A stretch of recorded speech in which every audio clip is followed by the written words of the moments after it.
let's talk about Friday the 13th, one of the most iconic slasher franchises of all time, starring our favorite hockey mask-wearing slasher icon, Jason Voorhees. This franchise spans 12 movies, including Freddy vs. Jason and the reboot, spanning from 1980 all the way to 2009. That's a lot of movies. Now, last Halloween, I watched the first one for the very first time, and I was not impressed with it at all, so I kind of gave up on this franchise as a whole. But when this Halloween came around, Doubtful and RobbieRobTV wanted to sit down and watch all of these movies, and then watch all of the Nightmare on Elm Street movies and build up to Freddy vs. Jason. So I was like, hey, what the heck? A lot of people really enjoy these movies. Let me give it another shot. And I'm really glad I did, because this was a really entertaining experience watching all of these movies with some friends. Just making fun of it, watching it for really what the purpose of these movies are. You really can't go in expecting these great movies with awesome storylines and awesome characters and performances. You have to go in for the entertainment purposes, awesome kill sequences, and the sex appeal of this movie of just, yeah. If you go in with those expectations just for watching it to watch Jason kill camp counselors at Camp Crystal Lake, then you're probably going to enjoy these movies. Last week, after we finished watching all of the movies, we sat down and recorded an hour-long, almost podcast video talking about all these movies, and I'm just gonna really try to sum it up and my thoughts on this franchise, and just to give you an idea of what you're getting into if you've never seen these movies before, and just my thoughts on the movies. So rewatching part one, I did appreciate it more this time around. Tom Savini did the effects for this movie and part 4, and I think he did a really good job for the time period. And really just watching these movies grow, they're really just trying to figure out how to do these cool practical effects, and they just get more and more creative and more gruesome and awesome throughout these movies, and that's really the most exciting part of these films. And being a person who wants to become a filmmaker, that is inspirational to see how great they were able to do it back then. I should be able to find a way to do that now. But yeah, the story of part 1 isn't the best, but I had the wrong mindset going in the first time around. You don't really have good characters, not really good suspense. It doesn't stand up to the Nightmare on Elm Street, the Halloween, as a first entry into a franchise. But Pamela Voorhees does do a menacing job in this movie as her character. I'm not going to specify anything more. Moving on to part 2, a lot of people hate on this movie because Jason Voorhees being himself really doesn't make any sense, and he's wearing the bag over his head. Just, it's not what the people want nowadays. But I think that really doesn't hurt the movie. I think this is one of the most entertaining movies out of all of them. I think they did a better job on the characters and the camp counselors being smarter. I think they did a better job on setting up the storyline and being a more cohesive story, in my opinion. I think the beginning of this movie where they're talking about the camp counselor, the camp counselors letting Jason Voorhees die or drown, I think sets up the story better, and I think they should have done something like that in part 1 to kind of set the story up. So I think this is overall, it has better kill sequences. It's a really entertaining movie, and that carries right into part 3 because these two are definitely my favorites out of the franchise. Yeah, part 3 is doing the 3D gimmick, but I don't think that really hurts the movie. I think they did a really creative job with it, with the practical effects and everything. It had some awesome kill sequences, had some cool characters, and it brings in the iconic hockey mask for the very first time. And the actor who portrayed Jason in this one, I think, is the Jason that I think of first. I think they nailed it. And I think this is a really entertaining movie.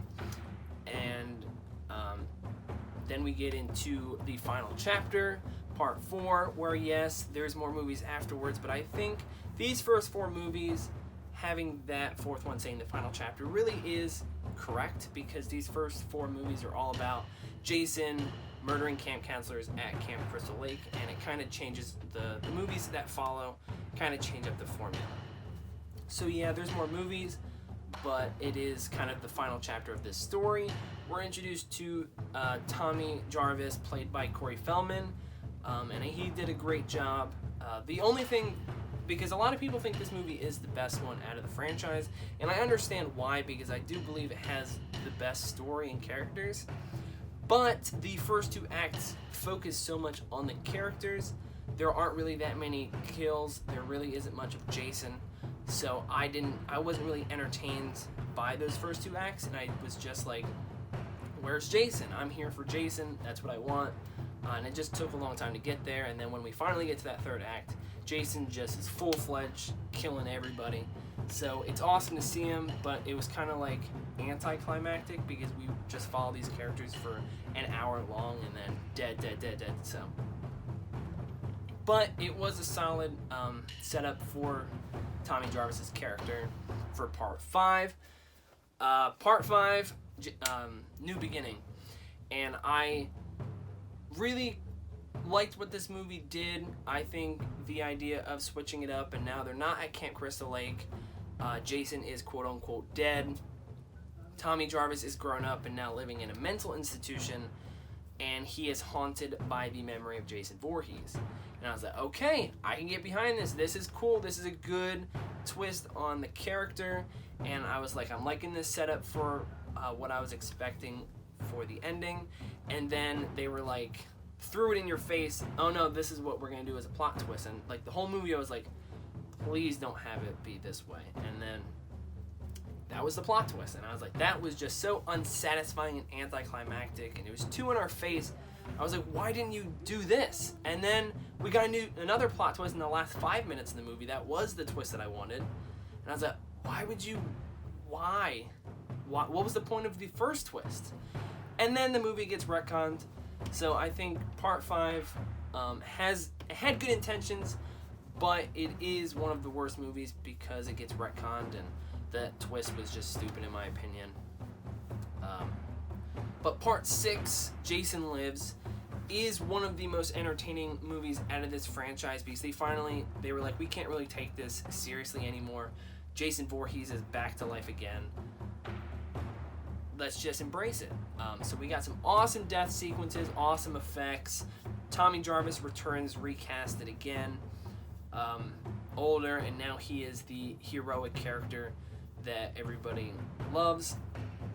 I think he did a pretty good job. This one definitely had one of the best cohesive stories overall in one singular movie. The rivalry between Jason Voorhees and Tommy Jarvis was awesome. And this movie definitely was entertaining. And then in part 6, they do return to Camp Crystal Lake. So we're kind of back to the roots in Jason Voorhees. But I do believe this is the movie where they kind of just introduce characters out of nowheres just to have more kills, which is okay because we get to see some creative kills, but they're just thrown in there just to have characters. Then part 7 comes around, The New Blood, where Jason Voorhees squares up against pretty much Carrie herself, this girl with psychic abilities to make things move, and with a tragic backstory of losing her dad. This movie was entertaining because of Jason's finally going up against a girl who has, like, she can actually stand her ground against him. And that interaction of him being surprised and shocked that she's actually doing this supernatural abilities and things was pretty cool and very humorous and entertaining. We got some good kills. Carrie, that character, they did do a pretty awesome job with. She was cool and was awesome to root for. The way they brought Jason back in this movie was kind of lame, but whatever. It doesn't come close to what we get in Chapter 8, and that is Jason Takes Manhattan. The budget was cut for this movie, so instead of having most of the movie in Manhattan, only the third act is. So it's very misleading and really kind of a wasted opportunity because they're in Manhattan for such a short period of time. I meant to say this before, but Kane Hodder's first movie, I do believe, was New Blood, and unfortunately he kind of got the tail end of this franchise because he does a really good job as Jason, and he is kind of the Jason for some people, and I see why. You gotta love him and support the guy, even though his movies aren't the best. This movie kind of was just, didn't really have that many good kills, and most of the movie takes place on a ship going to Manhattan. But it was okay. There was this cool boxing scene between Jason and one of the characters on a rooftop in Manhattan. That was cool.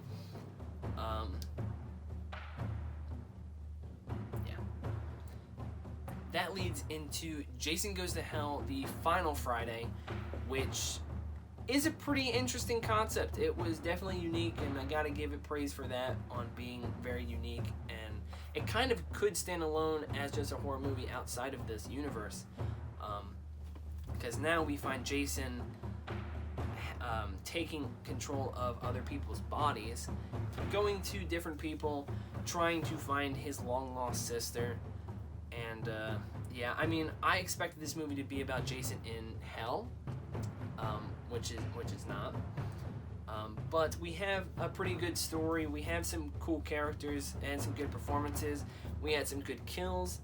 Honestly, it's kind of surprising that we kind of got this movie after Takes Manhattan and being what it is. I don't think it's as good as the other ones, just for the fact that Jason really isn't in this movie physically, just going back and forth, and there's kind of some weird elements to it that kind of were like, why'd they do that? But you can really ask yourself that when you get to Jason X, which is about Jason Voorhees being in space in the future. There's some very uncomfortable choices that they chose in this movie. Just why? You'll know when you see it, but why? This movie is just 100% embracing how the corniness and humorous aspect of this franchise.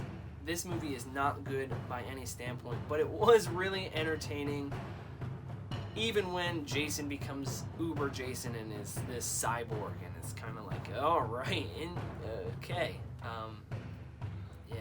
it's interesting, but they were just trying to buy time for the crossover event of Freddy vs. Jason.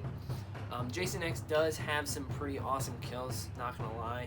It has one of the best in the franchise, so it's like, all right. I mean, it's unfortunate that it was in this movie, but yeah, we had a pretty interesting action sequence between a what's it called, Android versus Uber Jason, which was kind of cool, but yeah, couldn't save the movie. Then we're going to Freddy vs. Jason, the crossover event that we have all been looking forward to. It took decades to get the script down. Definitely seems like they could have done a better job on the storyline, and it definitely seemed like there were better scripts. But I think for what we got, it is a pretty entertaining movie. It might not satisfy everybody, but I think they did an alright job with it. It was awesome to see Robert Englund's Freddy Krueger fight up against Jason Voorhees. It was unfortunate that they recasted Jason and didn't give this one to Kane Hodder. But I understand why, because Kane Hodder was shorter than Freddy Krueger, and the way that Jason towers over Freddy in this movie is definitely more menacing and definitely makes more sense. And they did an okay job explaining the story of Freddy resurrecting Jason, and then his plan doesn't really go as he wanted, so then they square off in the end. It definitely takes a while to get Freddy versus Jason, which is kind of unfortunate, but I think they did an okay job of bringing Jason into kind of like the nowadays kind of horror movie. They had some okay characters and an okay storyline.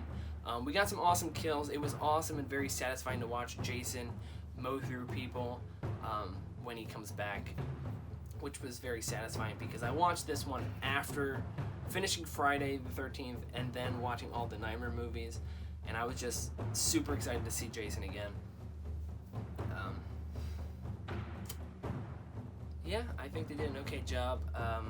Unfortunately, we have to end off with the Friday the 13th remake from 2009 that I think was just a wasted opportunity. It didn't bring anything new to the table. You would think it being made nowadays, it would have some awesome effects, and it doesn't. There weren't really any good kills. It was kind of just super bland, and just this retelling of the first two movies, they weren't really creative about it. It was a miss, in my opinion. In my opinion, I do find this movie to be the worst in the franchise, and I think there's probably a lot of people who can agree with me. But yeah, that's my thoughts on this franchise. I was kind of blown away on how much I enjoyed watching these movies. They're not good by any standpoint. They're not great by any standpoint. They're good. They were enjoyable watch, very entertaining.